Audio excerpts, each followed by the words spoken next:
अस्सलाम वालेकुम नाज़रीन, मैं हूं सलवा स्नैन और आप देख रहे हैं सूर्या न्यूज़ HD। आइए नजर डालते हैं आज की अहम खबरों पर। चेयरमैन मैंगो पी टाउन हाजी नवाज अली ब्रोही ने कहा है कि मुश्किल हालात में इससे मुनासिब बजट बनाना मुमकिन नहीं था। कोशिश की है कि जारी तरक्याती अमूर के साथ नए प्रोजेक्ट भी बगैर किसी रुकावट के जारी रह सकें। खिदमत का ये सफ़र बिल्कुल इसी अंदाज में जारी रहेगा जो हमारी मर्जी की रिवायत है। इन ख्यालात का इज़हार उन्होंने टाउन का बजट पेश करते हुए किया। उनके हमरा municipal commissioner Agha Khaliq, vice chairman Arif Rana, account अफसर फैज़ मोहम्मद चन्ना भी मौजूद थे।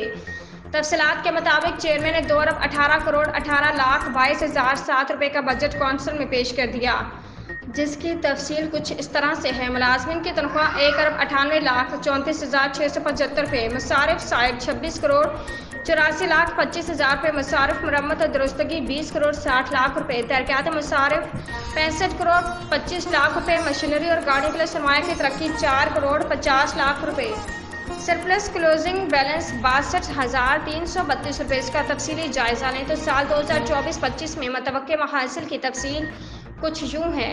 हुकूमत सिंध की जानिब से दिया जाने वाला OZT शेयर 1 अरब 55 करोड़ 53 लाख 15,000 रुपये, OZT के बकाया जात 6 करोड़ 17 लाख 26,000 रुपये, property tax excise 20 crore, betterment tax 1 lakh रुपये, गवर्नमेंट ग्रांट 10 करोड़ रुपये, पेंशन फंड्स 2 करोड़ रुपये, जिनका कुल मेज़ान 1 अरब 95 करोड़ 82 लाख 17,007 रुपये और अपने ज़राए से मुतवक्किल आमदन महकमा अकाउंट्स 10 लाख रुपए, महकमा महसूलात 28 लाख 5,000 रुपए। आज के लिए इतना ही। मज़ीद खबरों और अपडेट्स के लिए देखते रहिए सूर्या न्यूज़ HD।